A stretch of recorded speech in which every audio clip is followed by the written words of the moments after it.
A minha voz é bastante estridente, eu acho que eu não vou precisar disso aqui, não é? Posso entregar para o dono? Boa noite a todos. Todo mundo está aquecido, quentinho, todo mundo de blusa, que delícia. Nós aqui de cabelos brancos, nós aqui sofremos mais. Diz que são os cabelos brancos que mais sofrem durante a encarnação com o frio. Então vamos aproveitar. Mas eu fico muito feliz de ser convidado novamente para falar com vocês. Este local aqui é um local que atinge bastante o coração da gente. Eu já era para ter vindo, eu fiquei de molho, estava falando para o pessoal que tive que refazer uma cirurgia da perna, mas enfim, conseguimos marcar, né? E hoje estou aqui. Vamos falar então da nova geração. Kardec foi um pedagogo maravilhoso.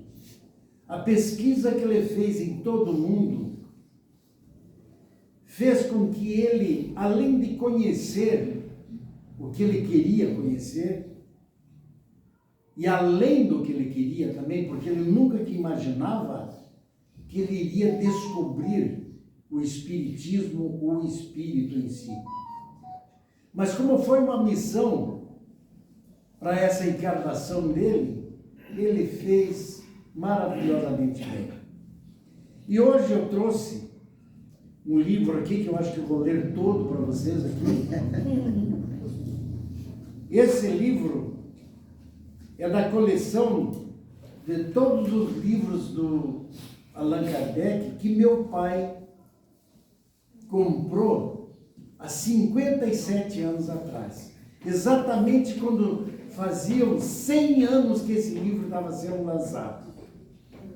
Então, foi em 1868 que foi lançado, e se fizerem o cálculo, dá 157 anos até agora. Então, esse livro é o Gênese, é o 5º livro do Pentateuco. Foi lançado em 1868, 10 anos depois do Livro dos Espíritos. Mas o importante de eu contar a história para vocês da Gênese, que este livro, devido à própria pedagogia que Kardec tinha, foi o primeiro que ele fez. Foi o primeiro que estava escrito. Mas porque ele pensava, mas já que eu descobri os espíritos, que eu aprendi a estudar o espiritismo, e como é que eu vou fazer para ensinar ao mundo? Então ele pensou, como não é uma religião, é uma doutrina, mas está associada à ciência, está associada à filosofia. Então, nada mais fácil do que começar criando, olha, a Gênese, o que é a Gênese? A palavra Gênese é uma criação de uma ideia, uma criação de um livro, uma criação da doutrina, a criação da terra. Por isso que ele fez esse aqui como o primeiro livro. Mas a espiritualidade pegou ele no cantinho lá, um médium, obviamente, e falou, Kardec, não vai funcionar se você lançar esse livro primeiro. Esse livro tem que ser lançado somente a hora que nós te avisar, para que a população do mundo consiga entender a ideia que você vai jogar para eles.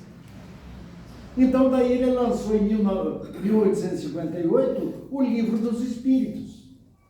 Em 59 ele lançou o Evangelho segundo o Espiritismo.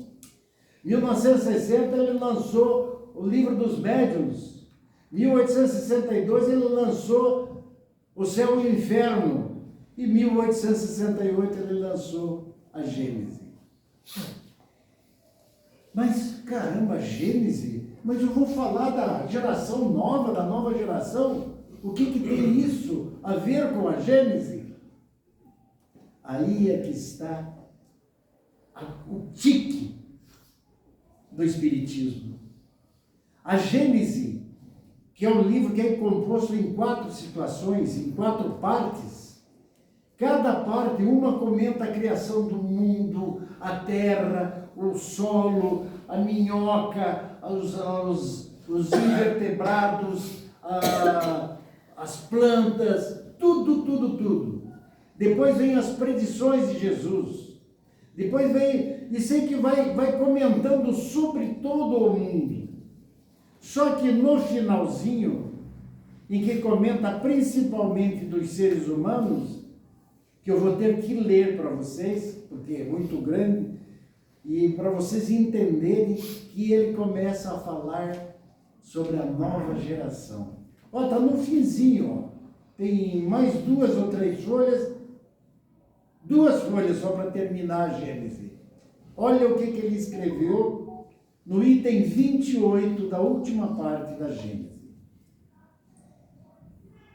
Deixa eu ver aqui, tá certinho. A época atual é de transição. Os elementos das 2 gerações se confundem. Colocados no ponto intermediário, assistimos à partida de uma e a chegada de outra. E cada uma já se assinala no mundo por caracteres que lhes são próprios. As 2 gerações que se sucedem têm ideias e pontos morais inteiramente opostos, pela natureza das disposições morais, mas, sobretudo, das disposições intuitivas e inatas, é fácil distinguir a qual das 2 pertence a cada indivíduo. A nova geração, devendo fundar a era do progresso moral, distingue-se por uma inteligência e uma razão geralmente precoces, unidas ao sentimento inato do bem e das crenças espiritualistas, o que é sinal indubitável de um certo grau de adiantamento anterior. Ela não será composta exclusivamente de espíritos eminentemente superiores, mas daqueles que, tendo já progredido, são predispostos a assimilar todas as ideias progressivas e aptos a secundar o movimento regenerador. Eu poderia até ler de novo, mas eu tenho certeza que vocês sentiram aqui que ele está comentando que mesmo naquela época as gerações já estavam mudando o mundo. E ele disse, olha, as novas gerações não vão vir só espíritos altamente superiores para nos melhorar. Vai vir aqueles espíritos simples que desencarnaram, foram para a espiritualidade, melhoraram na espiritualidade e voltaram, como é o caso do próprio Kardec, que mais no final eu vou contar para vocês a reencarnação dele. Então, é lindo de a gente ver aqui, só nessa sala aqui, existe no mínimo 4 ou 5 gerações. Não, tem 4 só, porque não tem quase criança aqui, então tem 4. Estão lá em cima. Ah, estão lá em cima. Não, mas estou dizendo aqui nessa sala. Então, nós, da nossa geração, eu, por exemplo, Hamilton Fabrício, que tenho 3 filhos, eu tenho que contar para vocês, meus filhos são muito mais inteligentes que eu. Todos eles são formados. O meu filho mais velho, que mora hoje na Espanha, ele fala 10 línguas. Eu não consigo falar direito o português. A minha filha também morou na Itália, mas voltou, hoje ela está em Londrina, mas ela é fonoaudióloga e administra todas as empresas, a parte do RH do marido dela. Meu filho mais novo é administrador de empresa, mexe com a parte de construção. Então, quando eu converso com eles, eu tenho que dar uma baixadinha de orelha, baixar minha orelhinha e ficar escutando mais meus filhos. Porque se eu quiser dar uma de entendido, porque eu sou engenheiro, porque eu aprendi, porque eu levo bordoada de tudo quanto é lado. É verdade ou não é? Então você tem que concordar, de dar umas opiniões de vez em quando. E isso está acontecendo deles para com os filhos deles. Por exemplo, a minha filha, que foi a que começou mais rápido me dar neto, a minha esposa ficou vó com 35 anos. Agora ela está com 64. E vai ser bisavó junto comigo. Caramba! Então vejam. Então eu converso com a minha neta cansou de chorar no meu ombro hoje, que ela tem 28 anos, ela que está grávida, e ela está se sentindo numa situação incrível de saber que está vindo a geração beta na barriga dela.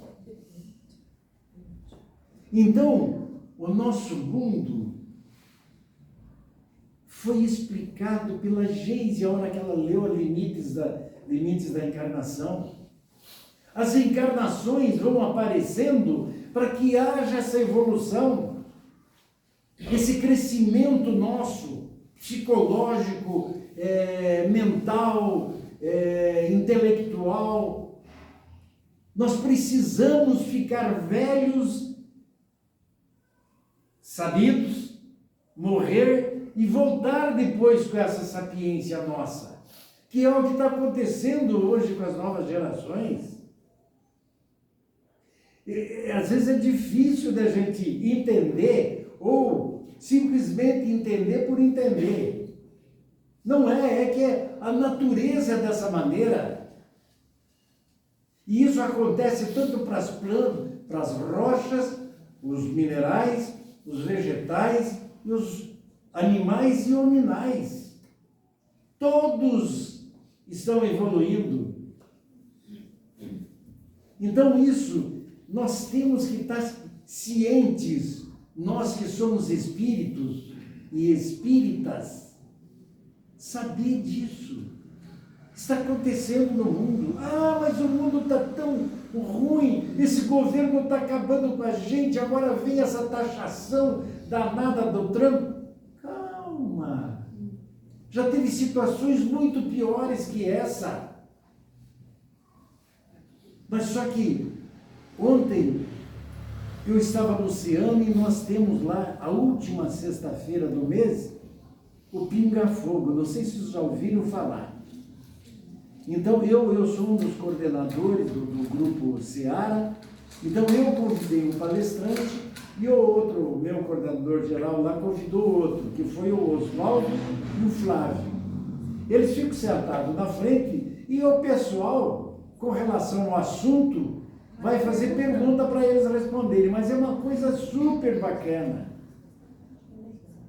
Tem gente que às vezes tinha vergonha de perguntar, então escreve, é anônimo, entrega para a pessoa vê ali, você não fala o nome de ninguém. Mas sai cada pergunta importantíssima, que a gente, às vezes, não imagina que iria fazer. Por exemplo, o assunto de ontem era, conhece-te a ti mesmo. Teve uma pergunta lá que dizia assim, para eles responderem, por que dói tanto quando a gente olha para dentro da gente? Foi uma coisa impressionante, foi o Oswaldo que respondeu. Mas respondeu assim com uma base nos ensinamentos de Jesus, coisa maravilhosa. Então esses ensinamentos estão acontecendo para todos nós. Se você não quer ou quiser aprender qualquer coisa, tem cursos que vocês podem fazer 10 minutos por semana na internet. E por que nós não podemos fazer isso para melhorar espiritualmente e intelectualmente? Então tudo isso vai acontecendo, as histórias vão repassando. Então, eu vejo hoje, então, na segunda geração, que são meus netos. Um dia eu peguei meu neto, de 9 anos, hoje ele está com 16, e fomos passear de carro. Passeando de carro, Ele, vô, você compra algum chiclete para mim? Olha, tua mãe não quer porque apodrece o dente. Sabe esse papo? Ah, mas vô, eu gosto tanto. Tá bem. E vô, como tem coração mole, parei num posto e comprei os chicletes para o meu neto. Meu neto abriu os chicletes, pôs na boca, mastigou. Vô, você quer um? Ah, eu quero. Peguei os chicletes. E esses chicletes de hoje não é que nem o ping-pong de antigamente. O chiclete não se mastiga, já perde o gosto. Já fica duro. Já fica duro. Eu peguei, abri o vidro do carro e cuspi o chiclete para fora. Por quê? Meu neto quase fez eu parar para pegar o chiclete. Então vejam que mentalidade de um molequinho de 9 anos. Que coisa bonita que é isso. Só que na nossa época, milhões de avós jogaram chiclete pela janela. Quantos avós jogaram garrafa? Porque lembram quando a gente viajava, a sujeira na beira das estradas? Então tudo isso é um ensinamento que está acontecendo para todo mundo. E essas são as novas gerações. Novos espíritos que estão vindo com o objetivo realmente de melhorar. Ah, mas esse danado desse governo, o povo de lá não morre, fica um velho, bebe cachaça, faz um monte de coisa e não morre. Calma. Tudo isso vai mudar. Já mudou em outros países. Como é que não vai mudar para nós? Então isso é a paciência. É a famosa paciência num dos grandes lançamentos que Jesus fez do Sermão do Monte. Bem-aventurados aqueles que são mansos, que são eles que vão herdar a terra. Mas será que nós não vamos ficar mansos nunca? Não vamos ter paciência? Porque existe uma máquina lá fora chamada automóvel que transporta o ser humano para a história. Qualquer um que entra num trânsito desse aí se vira pré-histórico. Você não manda o cara rezar, você manda ele para aquele lugar. Então tudo isso são coisas que nós temos que melhorar. De que maneira? Com os exemplos que as novas gerações estão nos dando. Porque são espíritos muito mais velhos que nós. E estão vindo com aquela mansuetude e nos ensinando. Tudo bem. Agora eu vou mostrar para vocês uma parte que eu acho muito bacana, que é a classificação das gerações. Essa classificação, ela foi classificada por sociólogos e estudiosos do comportamento com base em padrões culturais, econômicos e históricos de todos os seres humanos, desde que começou-se realmente a fazer, que foi no início do século XIX. Então, os anos que eu vou falar não são exatos. Pode variar um pouco e tal, mas eu tenho certeza que vocês vão se situar. Então, a primeira geração que eu vou falar, tenho certeza que não tem nenhum aqui, é a geração grandiosa. Essa geração grandiosa são os nascidos antes de 1928. Tem antes aqui? Não tem. E por incrível que pareça, 1928 foi o nascimento do meu pai. Então, a geração antes dele, dos meus avós, que foi uma geração que enfrentaram muitas adversidades, houve a Grande Depressão na época deles, houve a Primeira Grande Guerra, em 1914. Então, foi uma geração que demonstrou uma capacidade de superação muito grande. Então, a influência, essa geração teve um impacto significativo na história, ela sendo considerada um exemplo de sacrifício, de trabalho. Todo mundo, principalmente nós, cabeças brancas aqui, a gente pensa no vô da gente, os avós nossos foram muito trabalhadores. Meu avô, um era fazendeiro, o outro era pedreiro daquele que pegava a rocha, transformava em paralelepípedo para fazer as ruas, que antes não tinha asfalto, e principalmente as escadarias das igrejas. Olha que coisa bacana. Então, os valores dessa geração grandiosa. As experiências moldaram a sociedade em que vivemos e seu legado continua a inspirar muitas pessoas. Então, o legado dos meus avós e dos avós dos cabeça branca aqui é que pertenciam a isso aí. Daí vem a geração silenciosa, ou silent generation. São os nascidos de 1928 a 1945. Tem alguém aqui? Não levantou ninguém, que maravilha! Então, o contexto histórico dele foi uma das grandes guerras. Eles pegaram a guerra realmente que terminou em 1944 e o início também da Guerra Fria. A identificação foi uma geração de enorme experiência, fidelidade com as empresas que trabalhavam, valorizavam o sacrifício do trabalho e ações marcantes. Então, como eles valorizaram o trabalho árduo e a dedicação, eles eram altamente leais às suas carreiras e aos seus empregos. Então, o trabalho é importante para construir o caráter. Então, naquela época, batia muito nisso, do caráter, isso aí. O meu pai estava no meio, a geração do meu pai, e para construir principalmente coisas da vida, evoluindo socialmente, priorizava os laços de família, a vida em comunidade, buscando a estabilidade e a segurança.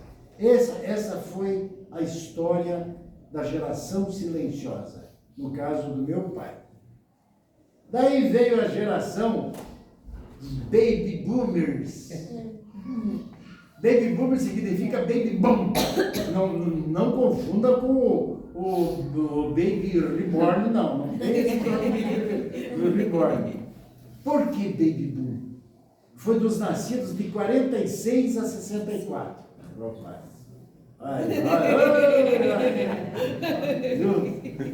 Foi a geração, por que Baby Boom? Foi o maior aumento de natalidade mundial, porque foi um pós-guerra, pós-segunda guerra. Então, começou tudo a melhorar, apesar que veio a guerra do Vietnã, veio revoluções da época de 60, mas tudo bem, mas foi a geração que mais nasceu neném no mundo, que populacionou esse planeta aqui. Você vê que coisa interessante. Então, quais eram os valores dessa geração? Otimismo, trabalho árduo, valorização da carreira, idealismo. E quais são as ações marcantes dessa época?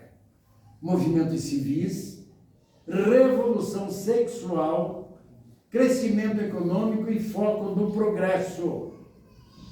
Porque essa nossa geração teve um comportamento diferente. Por exemplo, nós tivemos a educação rígida, era tradicional e conservadora, de fortes valores familiares, relativos principalmente a casamento, filhos, segurança, compra de casa, do carro e a procura de estabilidade. Por exemplo, vou falar o meu exemplo, que foi uma geração que eu casei há 48 anos atrás.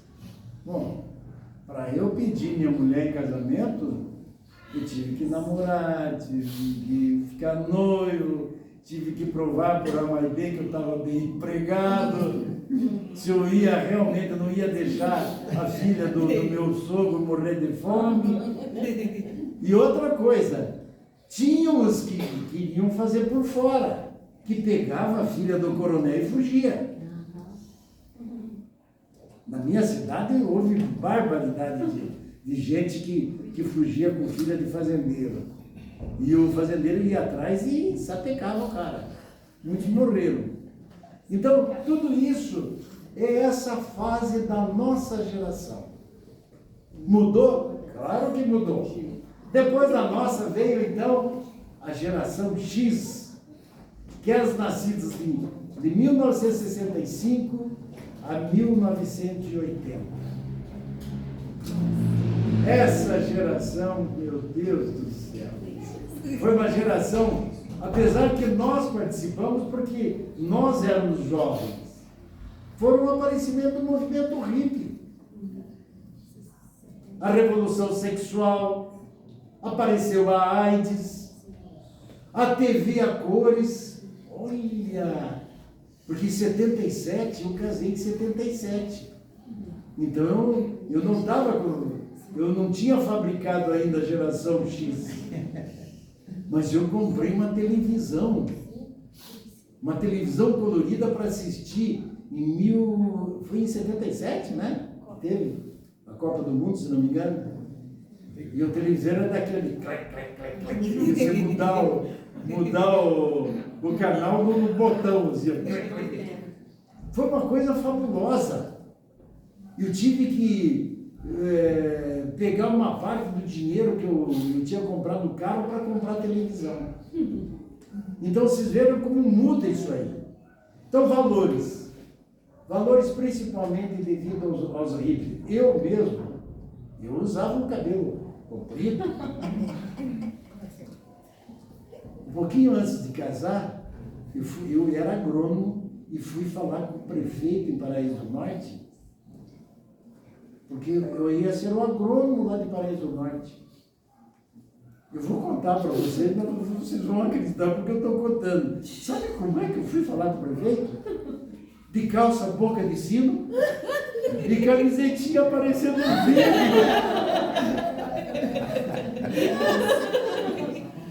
O prefeito olhou e disse, você é agrônomo?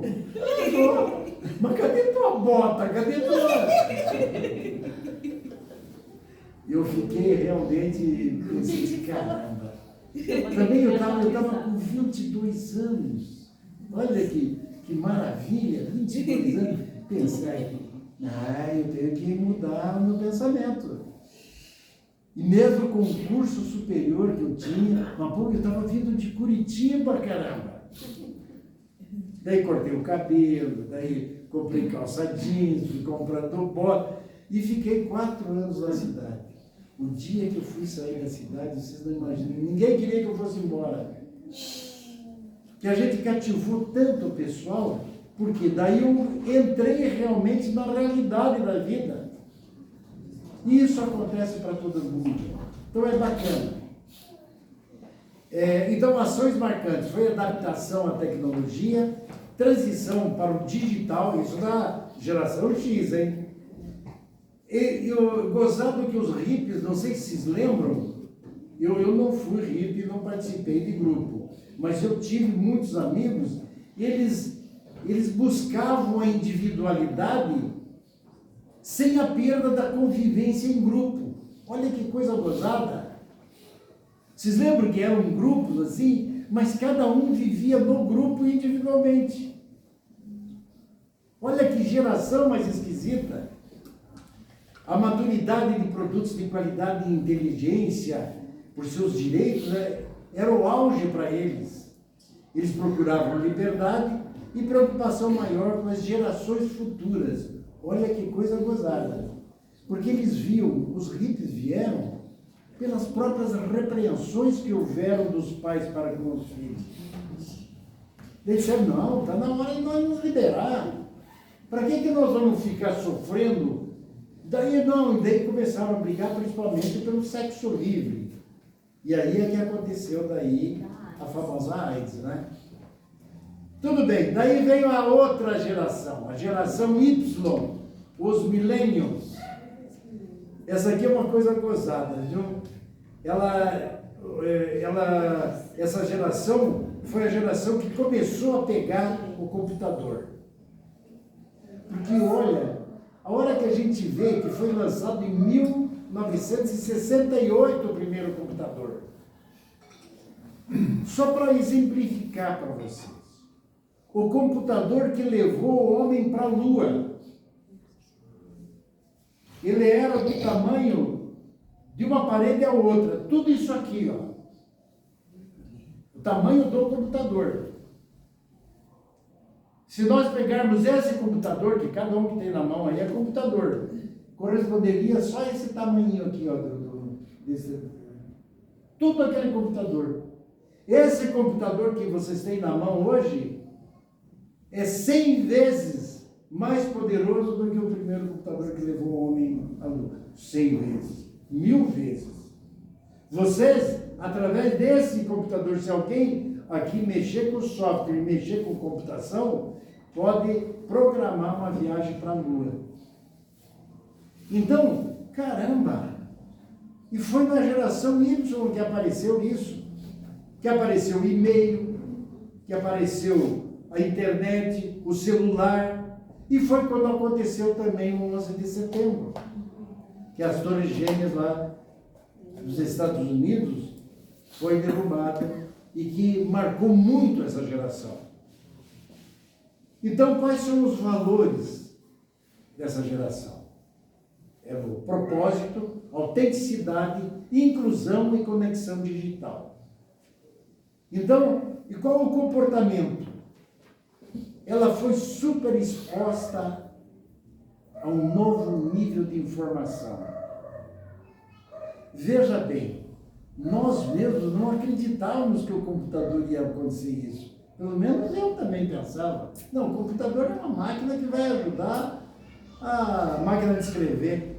Porque eu era datilógrafo.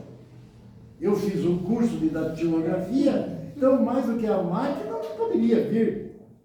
Então, tudo isso vai acontecendo. Mas essa geração Y, ela foi afastada de trabalhos braçais. Se não, já que tem a computação, tem tudo aí para nos ajudar, para que eu vou fazer força de carregar isso daqui para lá? Não, eu tenho que usar a inteligência para que põe a rodinha para passar para lá, um exemplo. Então, tudo isso aí deu um novo significado sobre a visão do trabalho, versus principalmente ao plano de carreira deles. Então, a geração Y. Vamos agora para a geração Z, que foi de 1997 a 2012. Aí, então, o contexto histórico dessa geração é 100% digital. Os meus netos estão inclusos nesta geração. É impressionante. O dia que travava o meu celular, eu dava para minha neta. Minha neta nunca tinha estudado e ela destravava o meu celular. Vou dizer que não aconteceu isso com vocês. Então é uma coisa impressionante. As redes sociais, as mudanças climáticas que houveram, principalmente, que daí essa geração começou a se preocupar com isso. E aí começou mais ou menos a se preparar para mudanças que viriam na outra geração, que daí vão pegar eles ainda criança, que seria a Covid. Então muda totalmente. E os valores de que era? Era a diversidade, a expressão pessoal, a consciência social e a saúde mental. Vocês lembram que essa geração, 97 a 2012, eu vou lembrar para vocês, de uma menina chinesa, uma indiana e outra norueguesa, se não me engano, ou dinamarquesa, que entrou na internet e brigou por ecologia. Vocês lembram disso? Uma menina de 16 anos, 14 anos, se apresentando na ONU, falando palestras no mundo inteiro sobre ecologia, dessa geração aí. Então, quais foram as ações marcantes dessa geração? Cultura do imediatismo, nativos digitais. Nativos digitais significa o seguinte: elas aprenderam na barriga da mãe a digitalização do telefone. Eles já vieram formando tudo aquilo, o conhecimento da digitalização na barriga da mãe. Ativismo online, valorização do bem-estar e da representatividade. Porque ninguém ouvia um jovem. Daqui a pouco o mundo, a ONU, abrindo espaço para uma menina de 14 anos falar. Foi uma coisa fabulosa. Então o comportamento dela foi uma geração tida como a mais tolerante que já existiu, mais aberta ao apoio às pluralidades religiosas, sociais, igualdade de gênero.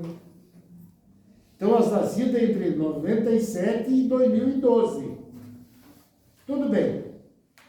Então, e qual que foi a responsabilidade social que eles tiveram? Uma ansiedade extrema. Menos relações sociais, desapego a fronteiras geográficas e necessidade de exposição da opinião. Essas pessoas estão hoje, 14, isso aí agora já estão tudo com 25, 30 anos agora. Daí vem a geração alfa, que são os nascidos entre 2013 e agora até 2025. O contexto histórico dessa geração: inteligência artificial, educação digital, crise ambiental, porque daí começa a mexer com a natureza, e principalmente a pandemia. Essas pandemias que estão aparecendo aí, uma coisa incrível. Valores, que ainda está em formação. Interatividade, tecnologia intuitiva, sustentabilidade, fluidez de identidade, pessoas muito mais independentes. E são, hein? Eu agora aqui, 2013 a 2025, eu tenho 2 netos nessa época. É impressionante. É impressionante o que eles fazem. Eu tenho um netinho de 4 anos agora, e inclusive ele está na escola, como é que é o nome da escola? Ali em frente da Avan, em Londrina. Uma escola municipal, é uma das mais valorizadas no Brasil. É impressionante o que as crianças fazem lá. As próprias professoras dizem que tem hora que elas dão o material e se assustam o que eles fazem com o material. A sala dele é tudo 3 e 4 anos. Porque ele faz aniversário em abril, então ele é 4 anos, então ele pertence a 3 anos. Então, uma coisa gozada. Mas é uma coisa de impressionar. Então, essas potencialidades, essa habilidade que essas crianças estão tendo, a nova tecnologia, é uma facilidade incrível de resolver problemas muito mais do que seus pais e avós podem resolver. Então, é uma coisa impressionante. Então, essa geração é composta de crianças que estão inseridas mesmo no cotidiano rodeado de tecnologia. E agora, por último, a geração beta, que são os nascidos em 2025 e diante. Então ainda está em formação, mas já se discute as suas características, o impacto na natureza, na família, na sociedade. E eu tenho que me preparar porque o meu bisneto está vindo aí. Então, todos esses detalhes dessa divisão faz com que nós nos coloquemos em qual situação que nós pertencemos e quais nossos filhos, nossos netos pertenceram. Então, eu vou voltar agora, que eu prometi para vocês, que iria falar da reencarnação de Kardec.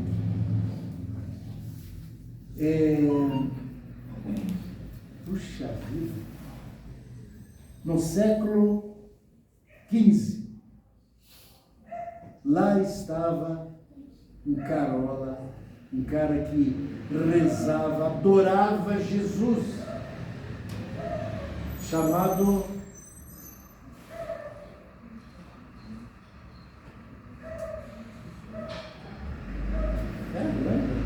me deu uma falha aqui por falta de energia elétrica. Como é o nome dele? Luiziton, o nome dele. E ele falava com todo mundo as coisas lindas que Jesus trouxe. Mas na época, no século XV, ele foi condenado. Ou você subjura Jesus, ou você vai ser queimado na fogueira. E ele, não subjuro, não, eu creio em Jesus e por ele eu morro. E assim ele foi amarrado num poste, no centro da cidade lá, para ser queimado vivo.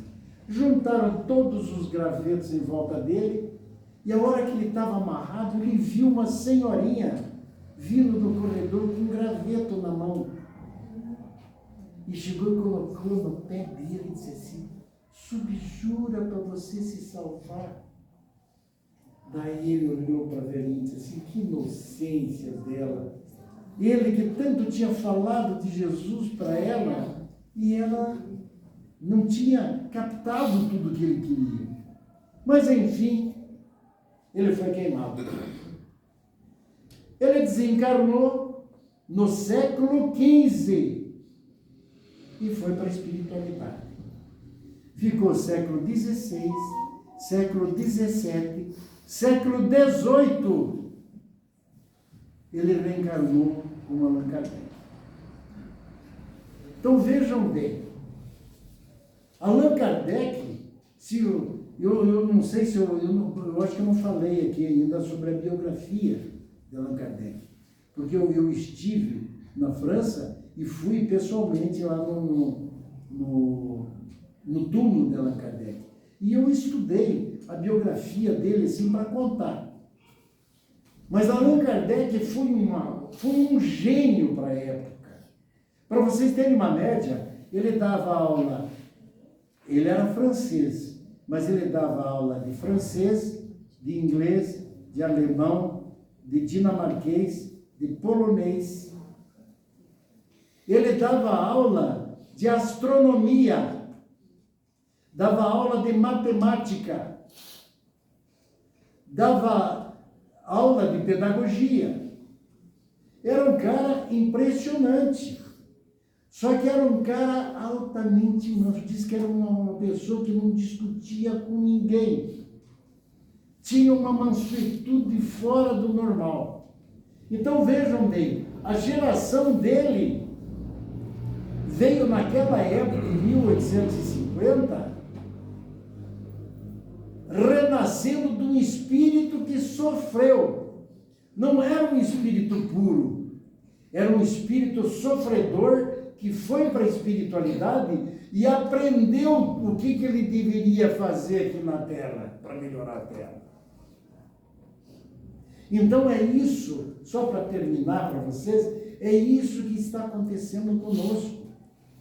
Não vão, eu, por exemplo, não posso ficar me vangloriando aqui que meu bisneto vai ser um espírito altamente puro. Não é nada disso, não. Ele vai vir um espírito experimentado, conhecedor do que deve fazer na Terra. Porque vocês, não sei se vocês já notaram, mas por que as casas espíritas não são sempre lotadas? Porque ninguém tem que forçar o outro a ser espírita. Eu estou aqui falando para vocês porque, primeiro, eu fui criado na Igreja Católica e passei para o espiritismo pela dor, porque meu pai teve que comprar essa coleção do Allan Kardec para ser o controlador da minha mãe, que era uma médium católica, mas não aceitava a mediunidade, e dava cada chilique na minha mãe que nós morríamos de medo. E meu pai levava a minha mãe para o hospital, chegava lá, o médico disse: mas ela não tem nada. Voltava para casa, daí meu pai disse, meu pai pegou o exemplo do pai dele, que era um médium, um fazendeiro, que distribuía remédios naturais de graça na fazenda. E estudou. Então esse livro, eu pego ele é todo marcado. Ó, tudo marcadinho assim, ó. As coisas que meu pai lia e aprendia para poder controlar minha mãe. Então, vamos aproveitar essa encarnação nossa. Vamos ser o melhor possível. Vamos nos amar. Porque se nós não nos amarmos, nós não vamos conseguir amar o outro. Não esqueçam que Jesus disse, a primeira lei, amar a Deus sobre todas as coisas. E a segunda, amar o próximo como a ti mesmo. Então se ame. Ame você, para que você possa transferir o amor para a teu marido, tua esposa, teus filhos. Eu espero que essas gerações, olha aí, ó, essa coisa mais linda do mundo, dá vontade de colocar eles ali para eles ouvirem. Que Deus abençoe a todos, um beijo no coração de cada um e agradeço a vocês pela paciência de ter ouvido. Muito obrigado.